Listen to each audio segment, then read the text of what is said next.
China ఏజెంట్ల వలలో చిక్కి కాంబోడియాలో నరకయాతన అనుభవిస్తున్న వారికి విశాఖ పోలీసులు విముక్తి కల్పించారు. 24 మందిని 2 విమానాల్లో రాష్ట్రానికి తీసుకువచ్చారు. చైనా ఏజెంట్ల వలలో చిక్కిన వారిలో సుమారు 5,000 మంది భారతీయులు ఉన్నట్లు పోలీసులు అంచనా వేస్తున్నారు.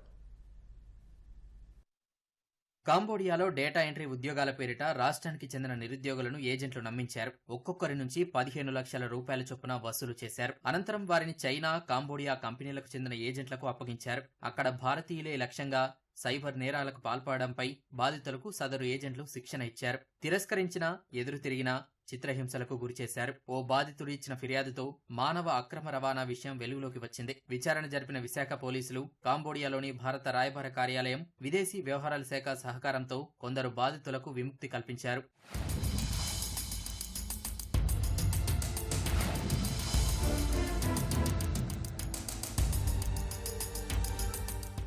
నుంచి బై రోడ్ ఏమొచ్చి తీసుకెళ్ళి ఆ కంపెనీలో జాయిన్ చేశారు సార్. జాయిన్ చేసిన తర్వాత అసలు ఆ వర్క్ ఏంటి అదేంటి కూడా తెలియదు ఎవరికి కూడా.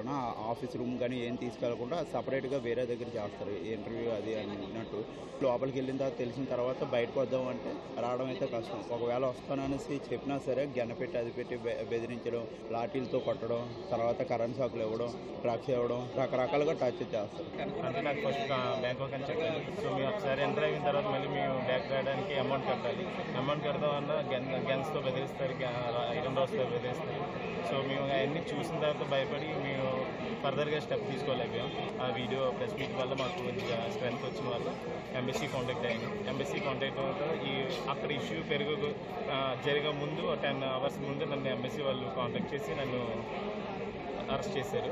తర్వాత నుంచి అక్కడ వీళ్ళందరూ యూనిటీ అవ్వి అంతా వాళ్ళ మెయిన్ రియాక్ట్ అయ్యారు. ఎక్కువ సమయం ఆన్లైన్లో ఉండేవారే లక్ష్యంగా సైబర్ మోసాలకు తెగబడేవారు. తెలుగు వచ్చిన వారు ఆ భాష వారిని లక్ష్యంగా చేసుకోవాలని బాధిత యువకులపై ఏజెంట్లు ఒత్తిడి చేసేవారు. ఆ నేరాలు చేయలేమని నిరసన తెలిపితే చీకటి గదుల్లో బంధించేవారు. భోజనం కూడా పెట్టకుండా తీవ్రంగా హింసించేవారు. బేస్బాల్ బ్యాట్లతో కొట్టేవారు. పనితీరు సరిగా లేని వారికి, లక్ష్యాన్ని చేరుకోలేని వారికి ఒక పూట మాత్రమే భోజనం పెట్టేవారు. ఎక్కువ మందిని మోసగిస్తే 2 పూటలా భోజనం పెట్టేవారు. చైనా ఏజెంట్లను మెప్పిస్తే పార్టీలు, బహుమతులు ఇచ్చేవారని బాధితులు వాపోయారు.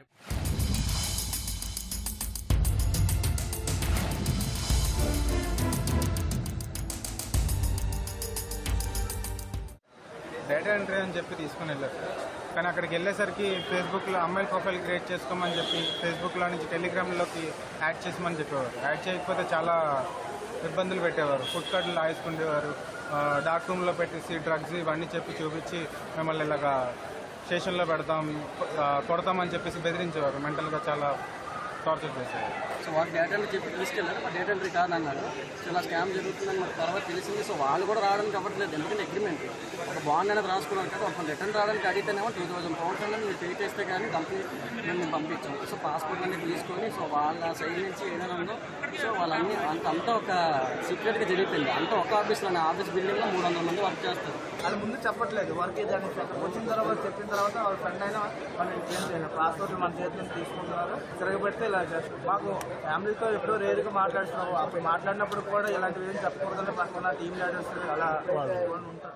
విశాఖకు చేరుకున్న బాధితుల నుంచి పోలీసులు ప్రాథమిక సమాచారం సేకరించారు. భారత్పై సైబర్ నేరాలకు ఎలా పాల్పడాలో 7 నుంచి 10 రోజుల పాటు శిక్షణ ఇచ్చారని, ఫెడెక్స్ కొరియర్, స్టాక్ మార్కెట్లో పెట్టుబడులు, క్రిప్టో కరెన్సీ, ఆన్లైన్లో ఉద్యోగ ప్రకటనల పేరిట భారతీయులను ఎలా మోసగించాలో నేర్పించినట్లు బాధితులు తెలిపారని విశాఖ సిపి రవిశంకర్ తెలిపారు. తాజాగా ఫెడెక్స్ కొరియర్ పేరిట విశాఖకు చెందిన మహిళ ఖాతా నుంచి 3.2 కోట్ల రూపాయలు కొట్టేశారన్నారు. భారతీయులను సైబర్ ఉచ్చులోకి దింపి నగదు లాగిస్తున్నారని చెప్పారు. వాటిని వివిధ బ్యాంకు ఖాతాలకు మళ్లిస్తూ క్రిప్టో కరెన్సీగా మారుస్తున్నారన్నారు. కొందరు ఏడాదిగా, మరికొందరు 6 నెలలు, 3 నెలలుగా కాంబోడియాలో పనిచేస్తున్నారని, ఇప్పటి వరకు రాష్ట్రానికి చెందిన 150 మంది, విశాఖకు చెందిన 58 మందిని గుర్తించామని తెలిపారు. మరికొంతమంది పోలీసులను సంప్రదిస్తున్నారన్న సిపి వారిని క్షేమంగా తీసుకొచ్చేందుకు ప్రయత్నిస్తున్నట్లు వివరించారు.